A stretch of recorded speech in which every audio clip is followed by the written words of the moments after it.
RCP Notícias. Já são 7 horas em Cabo Verde. Notícias já de seguida no primeiro jornal a abrir os destaques desta edição. O Conselho Constitucional do Senegal invalida o adiamento das eleições presidenciais e indica março para a sua realização. A Cimeira da União Africana começa este fim de semana. Os casos de sucesso na área de saúde em África vão ser socializados no encontro que tem lugar amanhã em Addis Abeba. A Ministra da Saúde, Filomena Gonçalves, vai apresentar a experiência de Cabo Verde no processo de certificação de país livre de paludismo. A saúde menstrual é tema de uma conversa aberta entre a Primeira-Dama e alunas e alunos da escola secundária Constantino Semedo, na cidade da Praia. Cabo Verde tem nova marca turística, já está em vigor. The Islands of Cape Verde, From the Hearts, as ilhas de Cabo Verde, desde o coração. O lançamento é hoje à tarde. O encontro dos jovens cabo-verdianos, que celebra os 500 anos da Igreja Católica e que tem lugar de 4 a 12 de agosto, vai ser organizado por uma comissão que é impulsada hoje.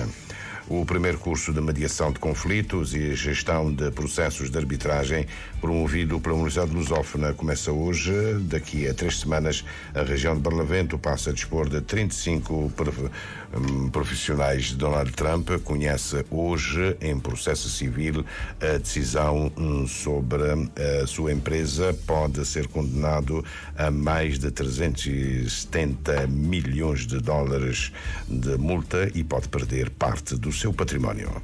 São notícias para acompanhar já de seguida numa edição do Júlio Vera Cruz Martins. Bom dia.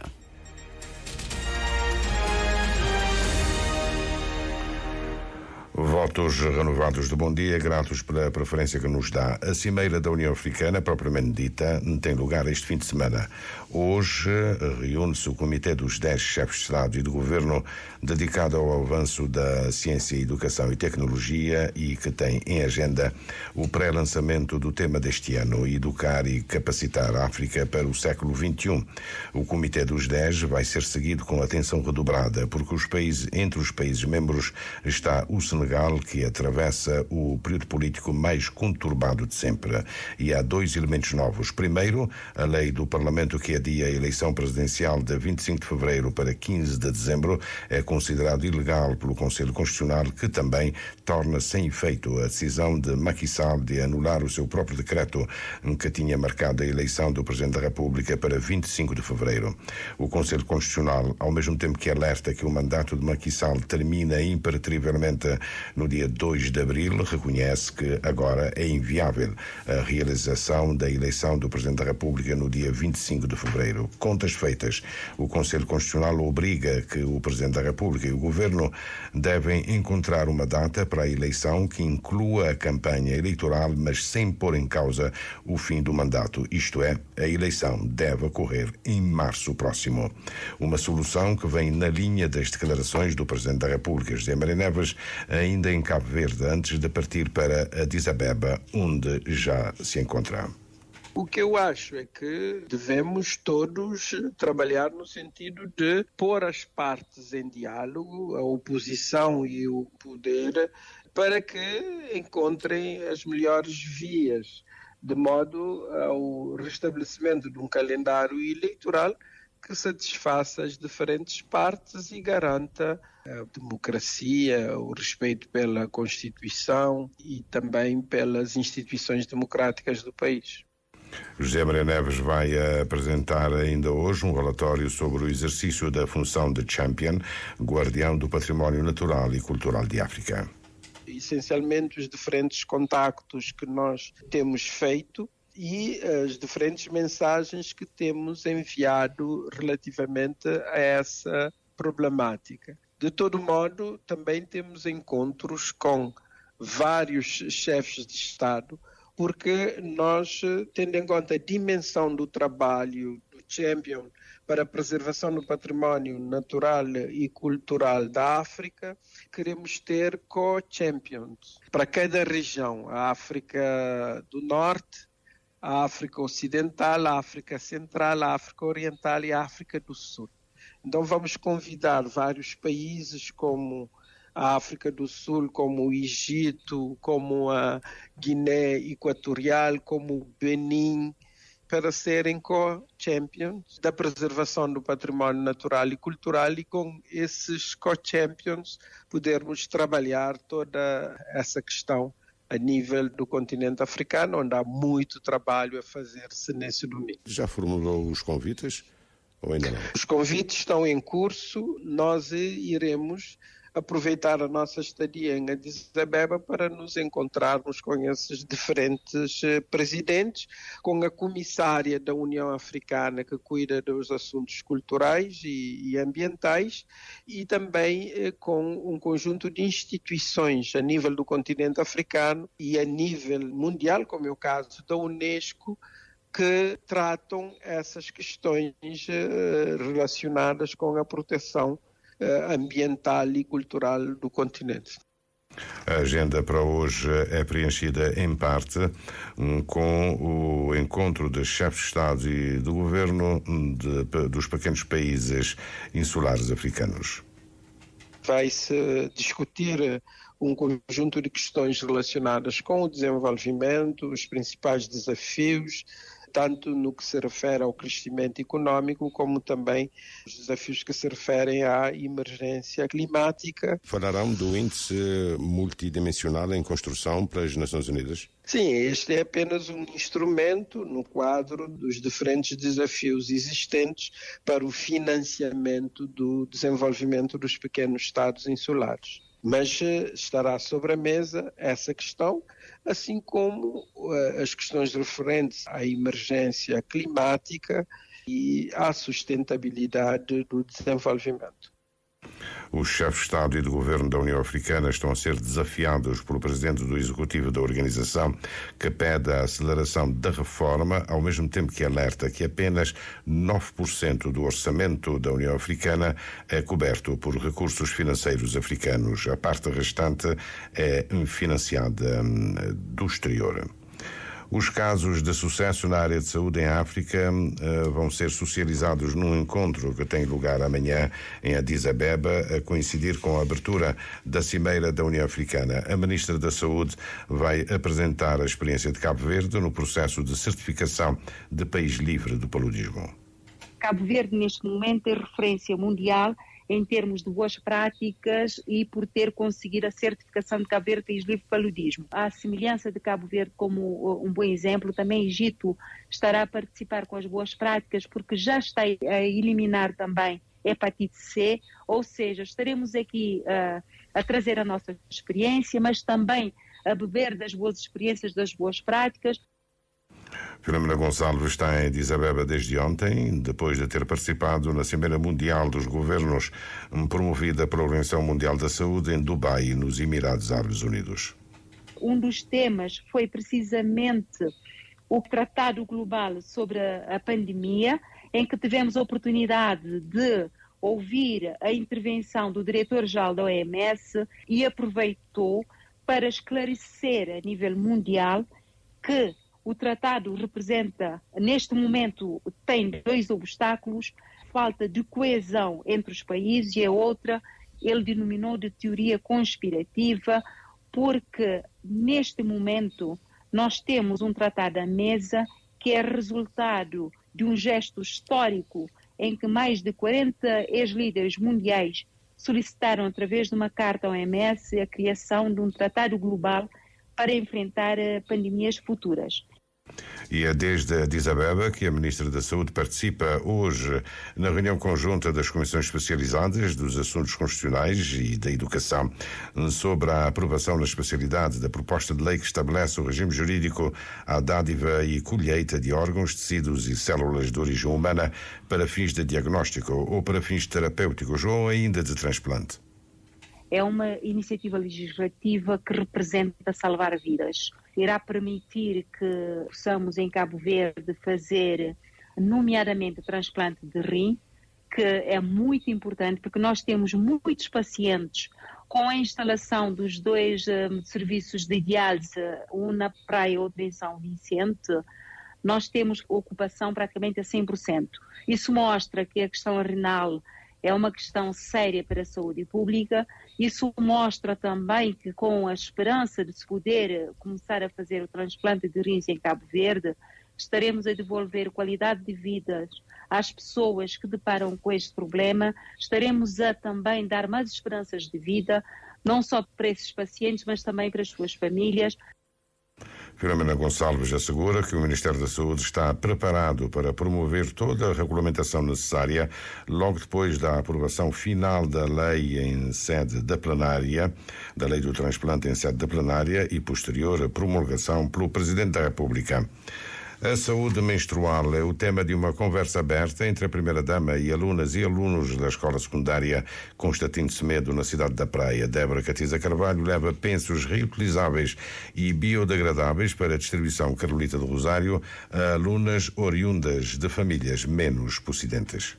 Falar da saúde íntima das meninas e os cuidados a ter com o corpo durante o período menstrual tem sido até os dias de hoje um tema tabu para muitas famílias.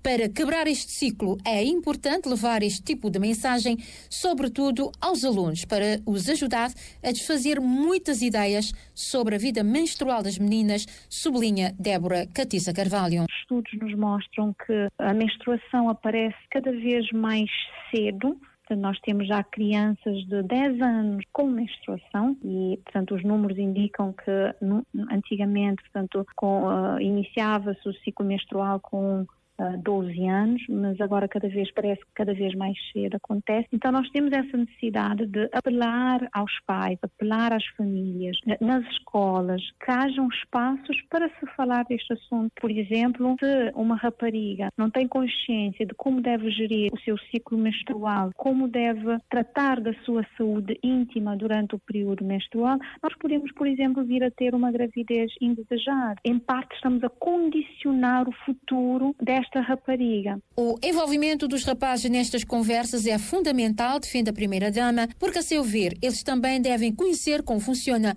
o corpo de uma menina nesta altura. Queremos também trazer os rapazes para perderem, digamos assim, a vergonha de conhecer mais sobre este tema, mas, sobretudo, apelar às famílias que falem sobre este tema. A higienização das partes íntimas das meninas, o incentivo ao uso dos pensos reutilizáveis e biodegradáveis será também mote desta conversa. A saúde menstrual, a forma como ela é feita, tem impacto a nível do ambiente. Por exemplo, os pensos tradicionais que são feitos demoram centenas de anos a se degradarem no ambiente. E hoje nós já temos pensos que são biodegradáveis. Então queremos também apelar às nossas meninas que, dentro da sua gestão, da sua saúde menstrual, que tenham também consciência do impacto dessa condição das meninas, não é? Também no ambiente. Primeira-Dama de Cabo Verde, Débora Catiza Carvalho, promove conversa aberta sobre a saúde menstrual, direcionado aos alunos da Escola Constantino Semedo, em Achada, São Felipe. O Conselho de Ministros acaba de aprovar legislação que aprova a marca turística do destino de Cabo Verde, ainda em língua inglesa, The Islands of Cape Verde from the Hearts, das ilhas de Cabo Verde desde o coração. A marca turística, diz o decreto-lei, marca turística do destino de Cabo Verde é a identidade que capta a diversidade das ilhas e comunica o país como destino turístico para o mercado, simbolizando a morabeza, a origem, história, cultura, autenticidade e orgulho das suas ilhas, e o seu uso é obrigatório pelo sector público de forma uniformizada em todas as campanhas promocionais. A marca turística é propriedade do Estado, sendo uma marca registada. O seu uso há uma autoridade turística central, neste momento é o próprio Instituto Turístico de Cabo Verde, e a utilização sem licenciamento há riscos de penalizações.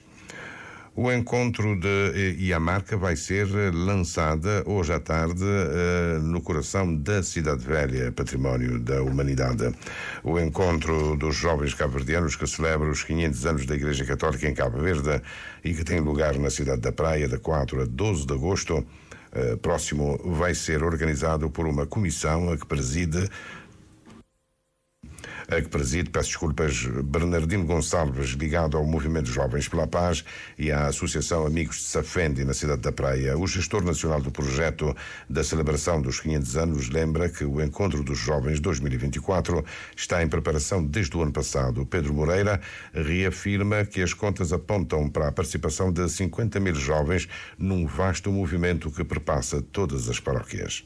20 mil naquela semana de 4 a 12 de agosto. E vai coincidir com o Dia Internacional da Juventude? Não coincide, foi feito de propósito, porque o dia 12 de agosto, que é o Dia Internacional da Juventude, o dia que vai acontecer na sequência do jubileu, o Fórum dos Jovens Cabo-Verdianos, organizado pela Igreja e outras instituições. E em termos de temática, mantém a mesma temática? Mantemos, embora para o Fórum, o grande tema é o compromisso da geração dos 500 anos com a nação cabo-verdiana, com a Igreja e a nação cabo-verdiana. Aí será um compromisso de mente aberta. E aberto a todos, não é um compromisso dos jovens católicos da Igreja Católica, mas de todos os jovens cabo-verdianos, com aquilo que os jovens entendem que a nação deve ser, mas também com aquilo que a Igreja deve ser. Qual é a relação que, no seu ponto de vista, deve ter, nesta fase, entre a Igreja e os poderes políticos, públicos? Olha, a relação que existe é, tanto a Igreja como os poderes públicos deviam ou devem trabalhar pelo fim, que é fazer um Cabo Verde melhor. A própria Igreja, teoria da construção do reino, é fazer da terra um lugar melhor para nós estarmos. E a terra onde nós estivemos, aqui estamos falando de Cabo Verde, a Igreja local em Cabo Verde. O que une as duas coisas é a nação cabo-verdiana. Tanto a Igreja como os poderes públicos trabalham pela mesma causa. Então, o que é que a Igreja e os poderes públicos, já agora também os privados, podem fazer conjuntamente, sob a iniciativa dos jovens, neste caso, para que Cabo Verde tenha um futuro de esperança? Isso é a nossa mensagem, é um futuro de esperança. Como é que vai ser possível montar a logística, ter 50 mil jovens e 20 mil jovens em permanência no encontro? Onde é que a Igreja vai buscar os recursos financeiros? Do Vaticano? Olha, a Igreja vai buscar os recursos onde sempre busca. Os recursos são os recursos do país e os recursos da nação. E da Igreja também, já agora. Porque a atividade ou o projeto não é um projeto de jovens católicos, é um projeto dos jovens cabo-verdianos. Neste sentido, a Igreja conta já com as parcerias dos poderes públicos, naturalmente, porque a juventude é uma questão da nação, não é uma questão da Igreja, e dos poderes privados e da própria Igreja. Em termos da logística, a Igreja já tem a metodologia montada, porque a metodologia vai ser a mesma das Jornadas Mundiais da Juventude.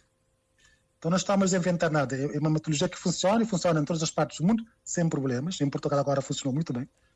E vai funcionar aqui em Cabo Verde. Vamos usar a mesma matriz das Jornadas Mundiais da Juventude. A movimentação dos 50 mil jovens em celebrações descentralizadas começa em março, na Ilha do Maio, e assim vai ser em todas as ilhas e na diáspora até julho próximo. O encontro dos jovens vai contar com um corpo de mais de 1000 voluntários recrutados mediante inscrição a partir do fim deste mês. Pedro Moreira diz que o encontro de agosto, de 4 a 12 de agosto, é aberto a todos os jovens, independentemente da fé que professam, e mesmo sem credo nenhum e sem olhar a filiação partidária ou até sem partido. O primeiro curso de mediação de conflitos e gestão de processos de arbitragem, promovido pela Universidade de Lusófona, começa hoje. Em 3 semanas, a região de Barlavento passa a dispor de 35 profissionais na área. O reitor Carlos Delgado admite que um segundo curso pode ser aberto ainda este ano na Nivás. Fruto de uma parceria entre essa instituição de ensino superior e o Ministério da Justiça, esse que é o primeiro curso de arbitragem e mediação de conflitos, contou com pouco mais de 50 candidaturas. Razões logísticas levam a coordenação do citado curso a selecionar somente 35 formandos, todos da região do Barlavento, conforme explica o reitor da Universidade Lusófona de Mindelo. No seio de mais de meia centena de candidatos, e vamos ter um curso, portanto, com 35 formandos, e queremos que daqui a 3 semanas poderemos ter, nesta zona do Barlavento, uma equipa de mediadores competentes para, gerirem processos de arbitragem e negociação de conflitos. Pelo número de interessados, Carlos Delgado confirma que ponderam a realização de uma segunda edição desse curso, que deve acontecer ainda este ano. Temos a ideia de continuar desde logo, porque ficaram muitos candidatos que manifestaram que se inscreveram, mas que, entretanto, não vão poder apanhar essa primeira leve, tendo em conta o número limitado da turma. E, portanto, temos esses e temos mais outros das outras ilhas do Barlavento também que já se mostraram interessados e, portanto, vamos prosseguir. Depois de terminarmos este curso, poderemos vir a ter, portanto, uma segunda edição, certamente. As aulas começam no dia 19 deste mês, próxima segunda-feira, sob a coordenação de Belarmino Lucas e outros professores dessa instituição do ensino superior. A cerimónia de abertura desse curso está agendada para as 17 horas no auditório da Universidade Lusófona do Mindelo. A Ministra da Justiça é quem preside esse evento. Joana Rosa, que se encontra em Mindelo desde ontem e esta manhã, essa governante vai estar também, a partir das 9 horas, nas salas de conferência da Câmara de Comércio de Barlavento, onde vai haver uma mesa redonda sobre reinserção laboral de ex-reclusos. O presidente ucraniano Volodymyr Zelensky vai assinar esta manhã com a Alemanha um acordo com incidência militar e logo à tarde assina acordo semelhante com o presidente francês Emmanuel Macron. Joe Biden, presidente norte-americano, já advertiu Benjamin Netanyahu que mantém a posição norte-americana contra a operação em Rafah sem proteção de civis. A posição norte-americana é mantida. O governo egípcio está a criar uma área perto da sua fronteira com Gaza, onde os palestinianos poderão ser acomodados se uma ofensiva israelita em Rafah provocar um êxodo para o seu território.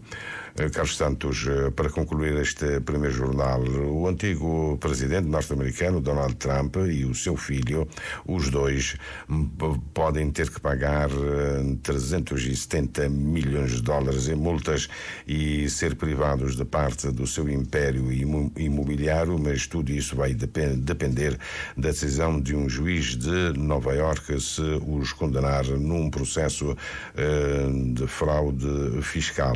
E já no próximo dia 25, Donald Trump vai ser julgado pelo desvio no julgamento que envolve a estrela porno. Donald Trump pode enfrentar alguma pena de prisão, ao contrário do processo civil. Os seus advogados defendem que o caso, segundo eles, estava legalmente vazio.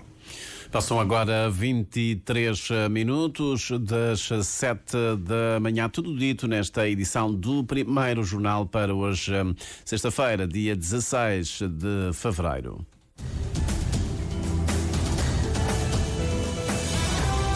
Mais informações em www.rtc.cv e na aplicação RTC Mobile. RCV, o rigor da notícia e o melhor da informação a cada hora.